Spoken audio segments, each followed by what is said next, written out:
السلام عليكم ومرحبا بكم البنات، نتمنى تكونوا كامل بخير وبصحة جيدة يا رب.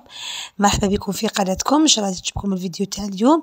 ما تنساوناش فقط بالاشتراك في القناة، تفعيل الجرس باش يلحقكم كل جديد، وجيم البنات لا فيديو باش يلحق اكبر عدد من الناس. البنات اليوم جبت لكم خياتي وصفة تاع بيتزا اللي ما راكمش رايحين تستغناو عليها.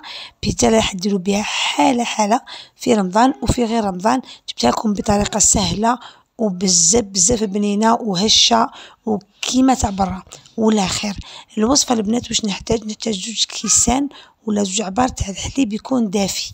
ما يهمش العبر اللي تعبري به، المهم تكملي بنفس العبر. 2 عبار تاع حليب اللي يكون دافي.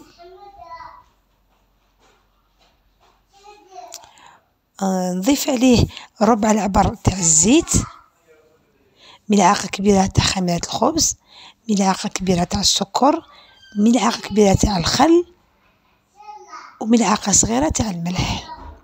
نحرك هاد المكونات جيدا،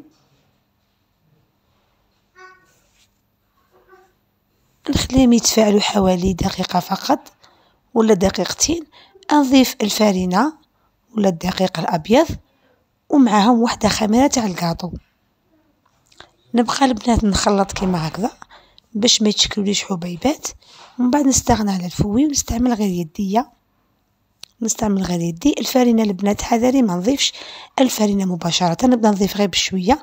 مثلا في الاول نضيف 3 عبار مباشره، ومن بعد نبدا نزيد غير بالملعقه ولا ب2 ملاعق باش ما تيبسش ليش ما تيبسش معايا العجينه عفوا، ونحصل فيها.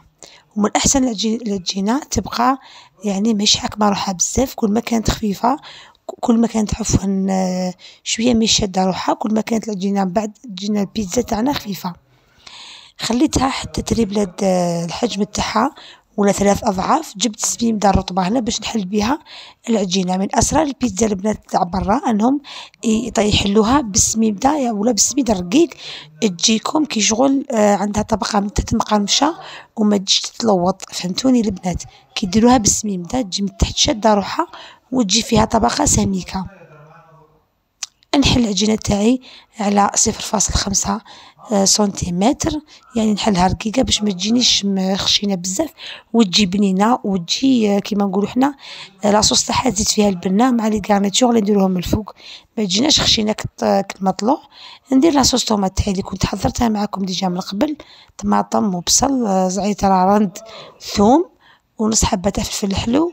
كي يطيبوا مع فنجان تاع الماء نريحيهم كامل مع ملعقه طماطم مصبره وملعقه صغيره تاع طماطم، ملح، فلفل كحل وراس الحانوت. هنا البنات درت شويه تاع فلفله طرشي ولا فلفله حلوه دوائر درتها من الفوق، ودرت كما راكم تشوفوا قطع تاع مرقاز اللي كنت غسلته مليح ودرتو من الفوق. المرقاز مش طايب مي خفيف الطياب، اون فوا ندخلو الكوشه يطيب ثمثم. وانا عندي شرائح الدجاج اللي كنت سيزونيتهم بالملح فلفل الكحل شويه تاع راس الحانوت باش ما يجونيش صامتين. اما المرقاز فهو ديجا من الاول راه مسيزوني البنات. رابيت شويه تاع الفرomاج، درت فرomاج رابي تاع بيتزا، يعني ماهيش نوعيه ممتازه، نوعيه وسط فقط. تحبوا ديروا غودا ولا يجي بزاف هايل ويجي تكسل وحده. دونك لي غارنيتور اللي من الفوق يبقاو اختيارين صح كامل في لاباط تاع البيتزا تاعي اللي على بالي بلي اون فوا تجربوها راح تعتمدوها، راني متاكده بلي راح تعتمدوها. نروحوا للصوص الثانيه اللي هي الكوشه. لازم الكوشه تكون شاعله بزاف، تكون على نار يعني فوق 200، تكون بزاف سخونه. كي ندير الخبزه تاعي تاع البيتزا ما تديش معايا يا ربي 4 دقائق وطيب، نشعلها من الفوق فقط. قيس ما يحمر الحواشي ويزيد هذاك الفرomاج يذوب، ونتاكد بلي المرقاز مع البولي طابوا معايا. البنات ناكد الفور لازم يكون سخون بزاف ما يكونش بارد باش البيتزا تاعكم خفيفه في الوسط.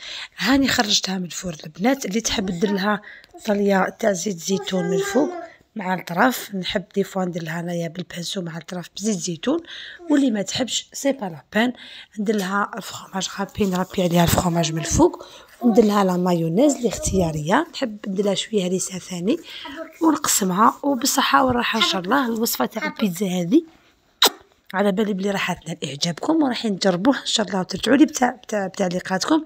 شكون ما تحبش تفرح ولادها بالبيتزا وتخدمها غير في دارها، سيرتو في رمضان بزاف دوموندي. وماما جاي الصيف، جاي نهار طويل، نحبوا نديروا بيتزا مع العشيه. وانا كي ندير بيتزا ندير مهرجان تاع بيتزا، يعني من 5 وطلع.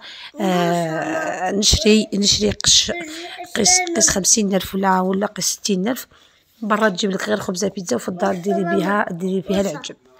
المهم في الاخر خياتي، نتمنى الفيديو يكون نال اعجابكم. ما تنساوناش فقط بتعليقاتكم المحفزه. جيم لا فيديو، علقوا هكذا باش تحفزوني نزيد نمد لكم وصفات اكثر. وفي الاخر نقول لكم دمتم في رعايه الله وحفظه، مع الف سلامه.